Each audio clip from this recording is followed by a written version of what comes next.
Sean Diddy Combs placed on suicide watch at New York jail. Sources call it routine. So it's not like a big deal, LA time. Just a regular thing. We put guys on suicide watch. He's in custody right now. That would be like me being on Joe Rogan. Joe don't want me on there. I need to be on Shannon. Joe got 6 comedians that never been funny. Earlier this year, when Katt Williams sat down with Shannon Sharpe, people thought he was just cracking jokes, especially when he started talking about Diddy's shady past.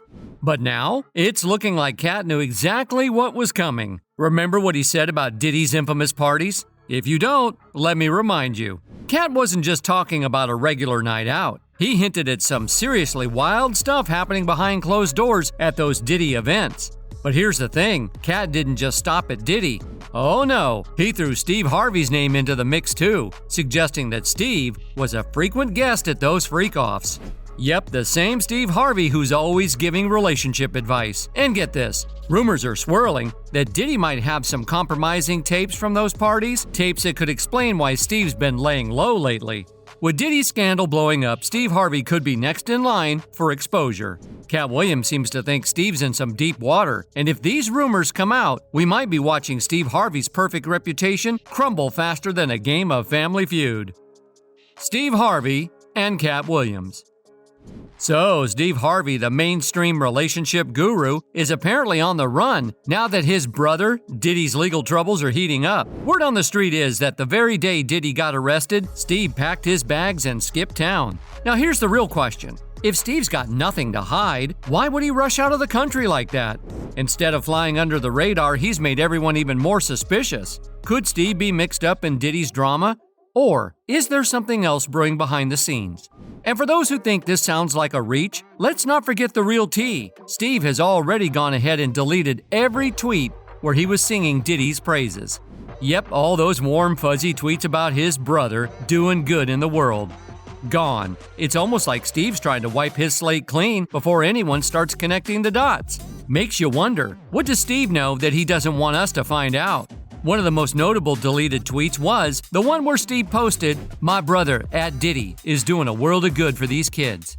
And if you think that's bad, one of those deleted tweets was about Diddy donating $1 million for Hurricane Katrina relief.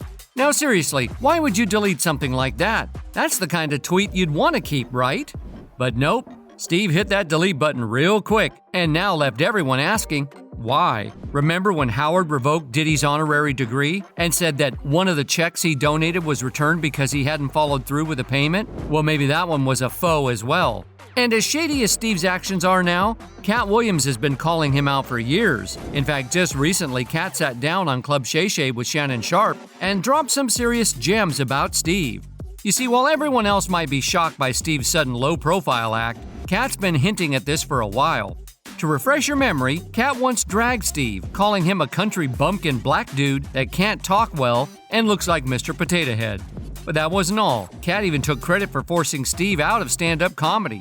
According to Katt, Steve didn't leave stand-up because of his 7 TV shows, as he claimed. No, Katt says it's because Steve lost a comedy battle to him in Detroit in front of 10,000 people.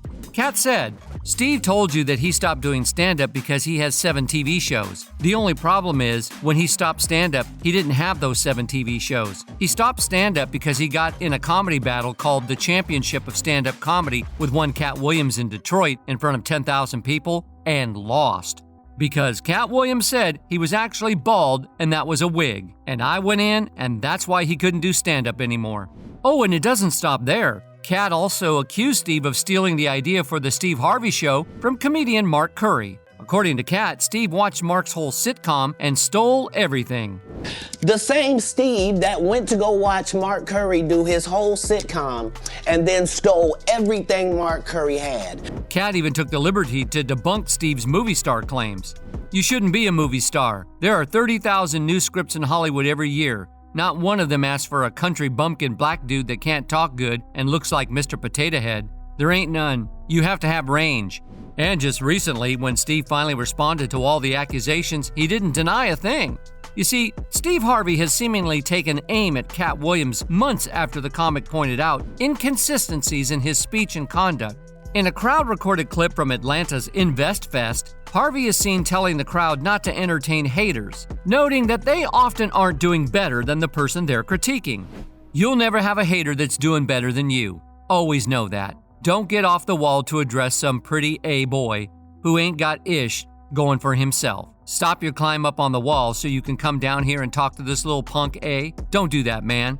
I stay away from it. Do I want to confront them? Yes, because I'm a human being, and I'm hood. I used to be a fighter, and I still got hands. They slow, but if you get up on me real close, I can still knock yo monkey A out. I just don't have the quickness I had, but I can still turn my hip and shift that weight, and I'd knock yo shote A out. I'd shoot yo perm straight out yo head. Interestingly, this isn't the first time Steve has addressed Katt Williams' allegations. You see, back in January when the allegations surfaced, he gave a response on Invest Fest saying, "No, you ain't got to tell nobody nothing. All you got to do is be it. You don't have to open your mouth. He prepares a table in the presence of mine enemies. He do it all the time. All my haters. I ain't got to say nothing to them. They got TV. They can cut the TV on 7 days a week. All that hate, man, he's on there." Unfortunately, Steve's cry for affirmation is not sitting well with the fans at all. They wholeheartedly believe Katt's side, and his side alone. I really have to say that I respect Katt Williams, and I feel as though he deserves much respect. This is a man who has always stayed true to himself. He's not going to be deceived or swayed by evil. He cannot be bought by evil. I also admire his courage for not hiding out when it comes to some of the serious questionable things that go on with many celebrities. Katt is a man of God, and he is not afraid to admit that. He should be proud for standing up for what he believes in. God bless you, Katt Williams. Recently, Katt took to his Instagram story and reposted a video about Diddy's recent arrest on S-crime charges with the caption, "Diddy about to snitch on everybody." Now, if you recall, Katt has already made it known that he once turned down a party invite from Diddy, despite it coming with a hefty price tag. And now it all makes sense. While Steve might have said yes to the wildness, Katt wasn't about to get entangled in that drama. Looks like he dodged a bullet while others are scrambling to clear their names. I'm quite likely to tell the whole truth and nothing but the truth, so help me God. During an appearance on Club Shay Shay podcast, he said, "I had to turn down $50 million 4 times just to protect my integrity in that virgin hole I was telling you about, right? Because P. Diddy be wanting to party, and you got to tell him no. You got to tell him no." I did. See, I got the receipts for everything I'm telling you. That's why I can say them so freely. At the time, the comedian also predicted that the year would be rife with scandals involving numerous high-profile individuals. All of these big D deviants is all catching hell in 2024. It's up for all of them. It don't matter if it's Diddy or whoever you is. In addition to that, Jaguar Wright has just blown the lid off with some jaw-dropping claims about Sean Combs and a scandalous freak-off party video that she says was sold on the dark web for a staggering $500 million. And you might not only believe it, but Steve Harvey is allegedly on that tape too. Yeah, you read that right. According to Wright, Diddy sold the footage out of desperation, and the video supposedly features some major Hollywood heavyweights. And this video containing good old Steve is also in the hands of the feds. Wright claims that the video was filmed during a wild event in Calabasas, and other celebs like Justin Bieber, Chris Brown, Rihanna, and Drake were doing anything illegal. She even revealed the real reason why the video hasn't gone viral. Most people don't even know that the dark coin exists, but that's how they're trading for all the flesh they sell. That's why they became so outraged last year when the girls, he had them dressed like P, and then he auctioned them off as NFTs. The NFT was attached to that dark effing coin. Now here's where it gets even crazier. Word is that the feds have multiple tapes. And if Steve really is featured in one of them, he could be looking at the end of his squeaky clean career. His shows, his books, his entire image could crumble like a house of cards. No wonder he's been so quiet lately. Could his sudden exit from the country have something to do with this? Absolutely. Well, things are getting worse for Diddy, since he has officially been slapped with a 3-count criminal indictment, charging him with running a decades-long criminal empire that allowed him to commit horrific S crimes, physical A, and emotional manipulation against women. He was arrested in New York 2 weeks ago, and Diddy now faces charges for racketeering, ST, and transporting women for P. His lawyer is trying to fight for Diddy by any means possible, while he's claiming Diddy is an innocent man with nothing to hide and that the prosecution is completely unjust. We are disappointed with the decision to pursue what we believe is an unjust prosecution of Mr. Combs by the U.S. Attorney's Office. But let's be real. It's hard to believe that when you look back at Diddy's own words. In a 2002 interview with Conan O'Brien, Diddy casually joked about locking women in at his wild parties. He literally said the key to throwing a wild party is having locks on the doors to keep the women from leaving. Yikes. This is what you need to do. Women.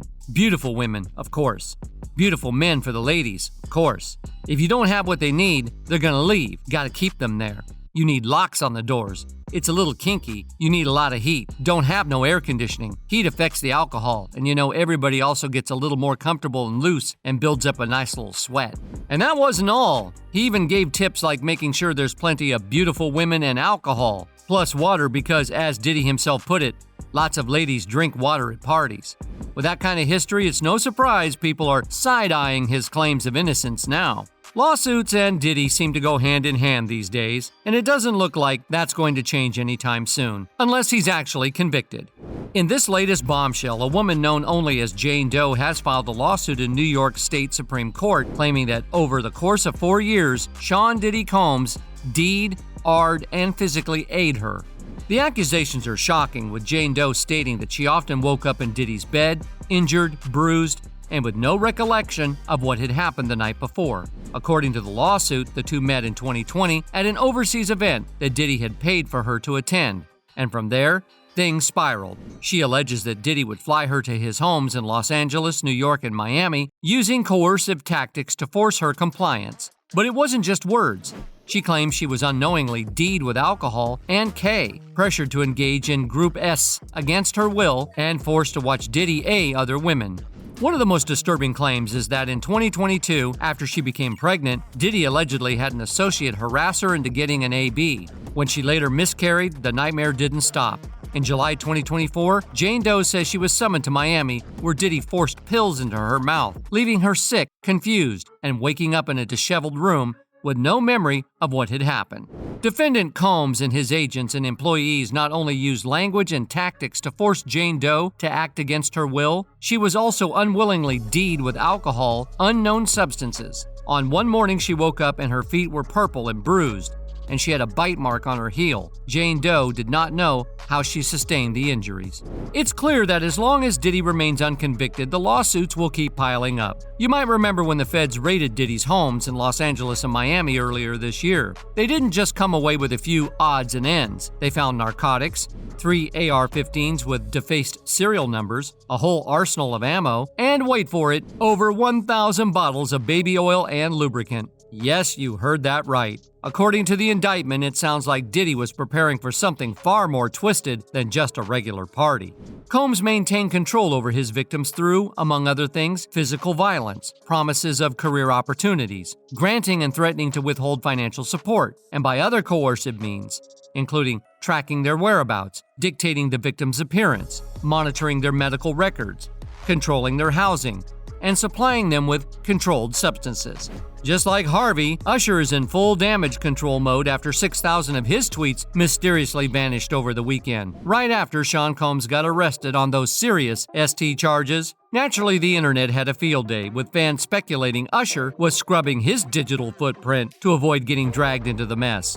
But Usher, ever the smooth talker, hopped back on his X account post saying, "Account got hacked, and damn y'all ran with it. See you tonight at Inuit Dome." Despite Usher's casual responses to the media lately, he's staying unusually quiet on the controversy surrounding his part in the Diddy saga. And it's not looking good for him, especially after a recent civil lawsuit from former Danity Kane member Dawn Richard claimed Usher witnessed Diddy's DV against Cassie Ventura. Social media has been quick to dig up old interviews, raising some serious side-eye about Usher's long-standing relationship with Diddy. Let's not forget, Diddy didn't just produce Usher's debut album, they got history. Back in the 90s, teenage Usher even lived with Diddy for a year. In a 2016 interview with Howard Stern, Usher dropped some cryptic hints about the wild things he witnessed during that time at Diddy's mansion. He said, "I got a chance to see some things. I don't know if I could indulge and even understand what I was looking at." That's more than a little suspicious. And it doesn't end there. In a 2004 Rolling Stone interview, Usher admitted that Diddy's place was like a non-stop party. There were always girls around. You'd open a door and see somebody doing it, or several people in a room having an O. You never knew what was going to happen. A former warden has raised alarms about Sean Combs' safety while he's locked up at the Metropolitan Detention Center in Brooklyn, New York, known for housing some of the toughest inmates. This facility isn't exactly a walk in the park, and according to Cameron Lindsay, the ex-warden, Diddy might be in serious trouble. Lindsay claims that Diddy's life is in danger due to the potential for other inmates to target him. It's not about revenge or a hit job, it's more about earning a badge of honor by taking down a high-profile figure like Diddy. But it won't be a big problem as federal prosecutors anticipated this threat and have taken precautions. They placed him in a special housing unit designed specifically for high-profile inmates, keeping him away from the general population. This section has seen its fair share of infamous residents, including R. Kelly, Ghislaine Maxwell, and Michael Cohen, all awaiting their own trials. Diddy's currently detained there after being denied bail twice, even after offering a staggering $50 million bond as part of his bail package. So while he may be safe from the general population for now, the stakes are incredibly high for the music mogul as he awaits his S-Crimes trial. And it's possible that unpleasant things about Harvey may also come to light.